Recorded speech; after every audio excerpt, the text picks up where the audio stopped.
Welcome to another episode of How to Raise a Mazel Mentch. Today we're going to be talking about this question of how to help children learn to be more responsible. I don't know about you, but I've never met a responsible baby. I've never met a responsible toddler, but I have met responsible adults. People who are truly a mensch, someone who's responsible for their actions. So how does that transition happen? I think that while there are certain character traits that a person can be born with that will make it easier for them to be more responsible, or traits that might make it more difficult for them to be responsible, at the end of the day, responsibility is a character trait that is taught, that is nurtured by the adults in a child's life, so that they learn how to be a responsible person, how to be a mensch. So how do we do it? In my experience, responsibility is linked to two subcategories. The first is independence. If I see and understand that I can make my own choices, then I can be held responsible for them. If I'm not the one who did it and I didn't do it independently, then how can I be responsible for it? So they gotta work hand in hand. The second aspect is accountability. So you have independence and accountability. In accountability, I understand that my choices have consequences. They might be positive or they might be negative, but every action has an outcome for which we are accountable for. Today, I just want to focus on the aspect of independence. In our next episode, we'll talk more about accountability. So let's talk about independence. I feel like all adults, we have this reflex that when we see a child is struggling with something, we naturally want to just jump in and fix it and make it better for them. It's just this urge that we have, something we want to do for our children. And sometimes unintentionally, without realizing, we're holding them back from really learning how to be independent and how to be more responsible. In parenting, we have these terms, we call it helicopter parenting. The parent that is always, hovering above the child, making sure that everything's okay, taking care of everything, smoothing everything out. And nowadays we have this new term, which is called Snowplow Parenting, where you have the adult just smoothing the way ahead, taking care of any obstacles that are in the way, just making sure that everything in front of the child is wonderful, smooth, and easy. Now, obviously, this type of behaviors, which we can sometimes without realizing do, make it much more difficult for a child to build a sense of responsibility. So we need to learn how to be more thoughtful and more conscious of ourselves. That's really the first step. One of the things that holds parents back from stepping a little bit back and not stepping in to help our children is that we sometimes see it as a form of expressing our love to them. I love you. I want to take care of you. I want to make everything easier for you.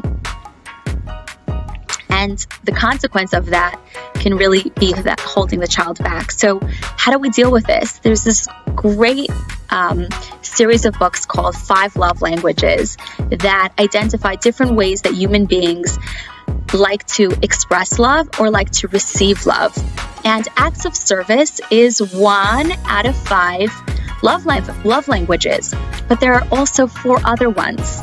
There's acts of service, there's touch, there's verbal expression, there's quality time, and there are gifts. Sometimes we can get so caught up in using acts of service as a way of loving and nurturing our children. And it may be, and again, this is where we need to be conscious of being mindful of what we're doing. It may be at some points healthier and better for them to use some of their other love languages as a way that we are going to nurture and express our love for them and to hold back. That doesn't mean that sometimes it's not okay to help your child get dressed or to take care of them in other ways. But the point is that you're really being conscious of what you're doing and choosing, okay, now I'm going to just do it for you because I love you and I want to let you know and make you feel loved. But now is a time where I'm going to hold back, because this is a moment where it is better for you to have to do this on your own and to have to be independent. And independence falls into a category of either taking care of yourself, self-care, or into any household task, chores around the house, being a responsible member of the family unit. The other area when it comes to either self-care or household chores that often holds parents back from giving children more independence is we know it's not going to be done the same way. We know how we want a certain chore to be done. We know how we want a certain aspect of self-care for the child to be taken care of. And they're kids. They just don't have as many skills or as much experience to do it right. So I'm just going to do it for them. But this is really a teaching opportunity.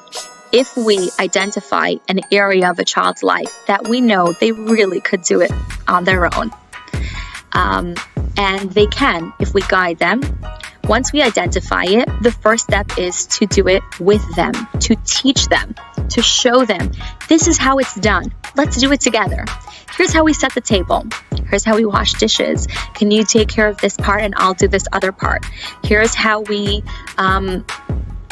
clean up our room, take care of our stuff. Here's how we put on our shoes. And then gradually, little by little, with practice, and after having shown them how we would like it to be done, they become better and more skilled and more independent. Now, it's okay, by the way, to even break it down to small parts. So, for example, zipping up a jacket. You start the zipper, and they can pull up the rest. And this is for little kids, but that idea also carries on into other areas of responsibility. And children can do a lot when it comes to household chores or taking care of themselves and being responsible for their actions, whether it's their schoolwork or whether it's their own, selves and their own things. And the more that we praise and identify that characteristic, you were responsible. I'm so proud of you. I mean, it's a big word, but kids love big words. And kids of all ages have the ability to be responsible. Honestly, if a child is walking and talking, they can already help in any of these aspects and start doing things more independently. And when you praise them and makes them feel so good about themselves and makes them feel like, wow, yes, I can see myself as a responsible person. And I am responsible. So the more you invest in that, the more you give them opportunities, the more you teach them, the more you show them, the more you guide them, the more you cultivate the idea of responsibility and a sense of responsibility in your child. Next week, we're going to talk more about the aspect of accountability. And I'm really looking forward to sharing more of how to use accountability as a form of cultivating independence. Shabbat Shalom. That's all for today.